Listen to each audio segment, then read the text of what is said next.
Hey everyone, RogueGold here, and today I want to have a chat about Legendaries and their pinnacle reward, the Bighorn. Now, talks surrounding the Bighorn have been pretty lively recently ever since the PTS for TU10 has gone live, with people discussing whether it's still too weak or not after the buff it received, and what more could be done with it. But even amongst those who say the gun is trash and not worth your time, it seems, to me at least, that the Bighorn is a gun that everyone wants, even if they don't plan on using it. I've met countless people in Legendaries who sound like they're on their 19th run of the day, and they just keep on slogging through them in hopes of getting a gun that they themselves deem mediocre at best. Now, I myself do not have the Bighorn yet. It's just about one of the only exotics that I don't yet have at this point, and so I've set a goal to try and run at least one legendary a day to keep my grind up. Despite people's negativity towards the gun and the sentiment that it's still not very good after its buff, I want to get it. I have some pretty cool synergies and builds I want to try out with it come TU10, and so running one legendary a day, I've seen the ins and outs of what team comps work and which don't. I've also seen which type of people tend to succeed in them and which ones don't. Overall, I've gained a lot of perspective on the legendary environment and community, and so that's what I want to bring to you today, the culmination of my findings to report to you what I believe is the easiest and safest method to farm legendary missions, and moreover, the Bighorn. Two things to clarify. One, this is in no way the fastest or most effective strategy. It's pretty widely known at this point that the 3 meta DPS builds and 1 CC using a Firefly and Jammer on District Union is your most efficient option. That's what I tend to do on my daily run. But that strategy isn't for everyone. It sets a very high bar for how good your build is, and it requires some real coordination and skill to achieve. I know there's a lot of you watching this right now who have never completed a legendary before because they've just been too punishing for you and your group. This strategy is for you. This is for those who need that security of completion, because as long as you're patient and put in the time, this will allow you to succeed. Second clarification, this method is specifically for TU9. This is for two reasons. One being that in TU10, all NPCs on Heroic and Legendary are receiving a buff to their base status effect resistance, and they're making the legendary mission in question, Roosevelt Island, harder. Or maybe I should say they're fixing it to where you have to complete the boss fight without cheesing it, which therefore is going to make it much harder. So if you're someone who's been struggling with legendaries and just wants to complete one, or you want to try and get the Bighorn before its TU10 buff, you've come to the right place. So what is the big secret to this strategy? Well, it revolves around one specific build that can pretty easily carry you to victory. That is this. At its core, the most important aspect is that you have a 6 skill tier high damage assault turret with the tamper-proof chest piece talent. I find that easiest to achieve with 3 hardwired and 3 wyvern, but you can set it up however you like. And the reason why this is so good is because you can practically throw your turret up front and sit back and wait. Of course, there's going to be some input needed with the snipers and heavies, but for the most part, the turret is going to do all the work. This is because in TU 9.1, the devs buffed all of these skills' health values in PvE so that they didn't die in content like Legendary so quickly. So at skill tier 6, this thing really isn't going to die unless several ads decide to shoot it down all at once, which is pretty unlikely. And while many seem to prefer running glass cannon as their chest piece talent, what tamper-proof allows you to do is to throw that turret into a choke point and nobody is going to get through. If the ads do decide to push, they'll get shocked and you and your team can easily burst them down. And it's really that simple. You're watching the gameplay here of me using it, there's not much to it. What I recommend is that 2 or even 3 people run this setup and then have one guy still use a DPS build to ensure you can burst those heavies down. But it doesn't even have to be a min-max meta damage build because your skills are going to be hitting very hard. My turret hits over 100k damage per shot. I'm not going to go over every piece of the build here, but it's pretty simple to set up. You're going to primarily want skill damage, and anywhere else you can run status effects. So on those gear set pieces where you only have one option, run skill damage, and then both that and status effects on high ends. For my secondary skill, I have the Stinger Hive, since it too benefits from the tamper-proof to create even more security for your team, and then I have the Shock and Awe talent on my backpack to grant a hefty boost in damage for my turret whenever the Stinger hits someone. And so like I said earlier, you're going to want to run Roosevelt Island for this strategy. This is because it's so wide open, so you have room to spread yourselves and your skills out and not risk being bombarded by grenades like in District, and you can funnel ads with ease in many of the rooms. Just throw out your 4 to 6 turrets and hives team-wide and create an unstoppable kill gate at almost every encounter. The skills will trigger the suicide drone explosions and tank them because their health is so high.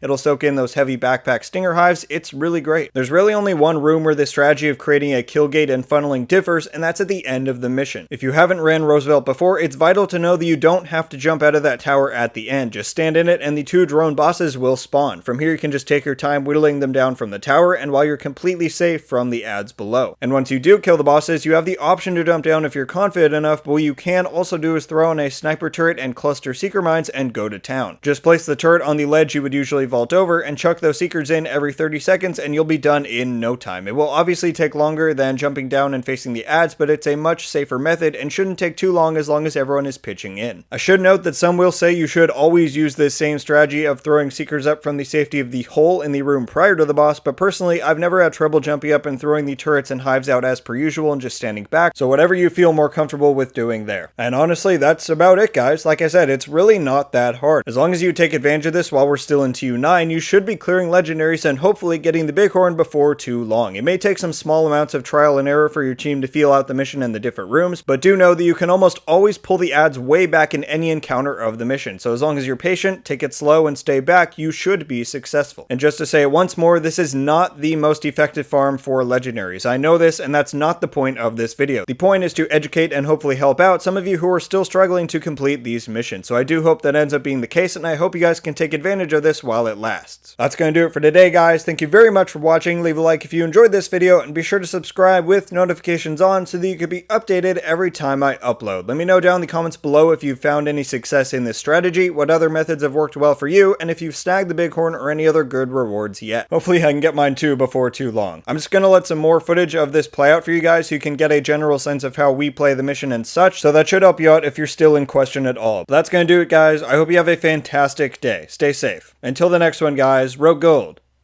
out.